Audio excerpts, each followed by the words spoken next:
Good morning, this is Mike Mahoney. I wanted to just review one of the things that I do as part of the pricing strategy for evaluating the market. Basically what I do is I always log into my MLS and we have a report that I run called the Area Market Survey. And the Area Market Survey will show me all the active listings, all the pending listings. It'll show me price changes as well as expired listings. Doesn't show me the exact properties, but from a statistical perspective it will show me all of the numbers. So I'll know the total inventory, the total number of solds, and I find that this report gives me a lot of clarity when it comes to pricing a piece of property. So in this scenario, the town of Milton, Massachusetts, I'm going to review the last 3 months. So today's September 7th, and I'm going to review back to June 7th.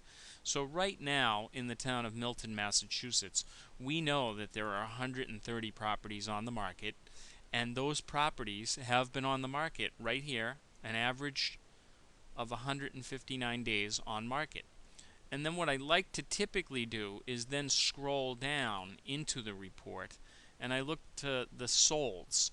And I like to look at the solds, and there's one thing that I do specifically with the solds right off the top. So we know that this was the 3-month window.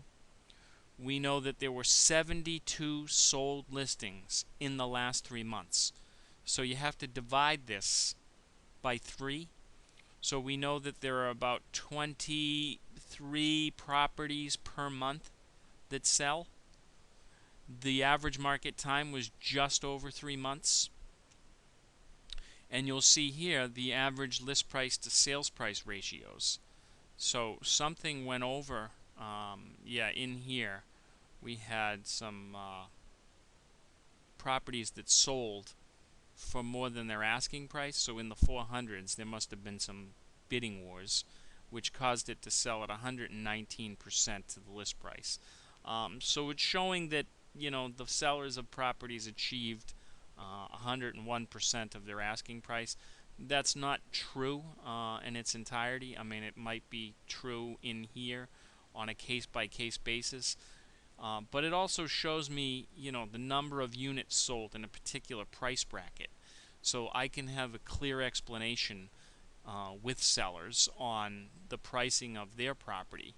So we know that there were 72 sold properties in the last 3 months, which is about 23 per month. Then I go back up and we know that there are 130. So I will basically take out my trusty calculator and I will divide 130 by 23 and know that it could take about 5.5 months to actually get a property sold. So, there's one of the points that I like to learn about, tell the sellers it's going to take up to 5.5 months to get a property on the market, marketed, closed, and sold in this economy. So then I like to look at price changes. So in the last 3 months there have been 136 price changes, and the average price change from a percentage perspective was 5.88. Which amounted to a dollar figure of $34,000. The home I'm going to look at today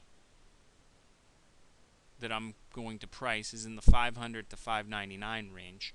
And this property, and we can see in there were 29 price changes, and the average price change in there was $27,000. So the property I'm going to look at had been on the market previously, and I know that it will need a price change. And looking at this, I can tell the seller with clarity that, you're not the only one that needs it. 29 other people have, or 29 times properties have been changed, an average of 27,000. So this is one of the first things I look at before I even get into the comps, just so that I can size the market and understand pricing as it is relative to the whole market. It gives me a good indication of what's happening. So I hope that you can find these reports, call your MLS, and see what they might be able to do for you. Talk to you soon. Bye-bye.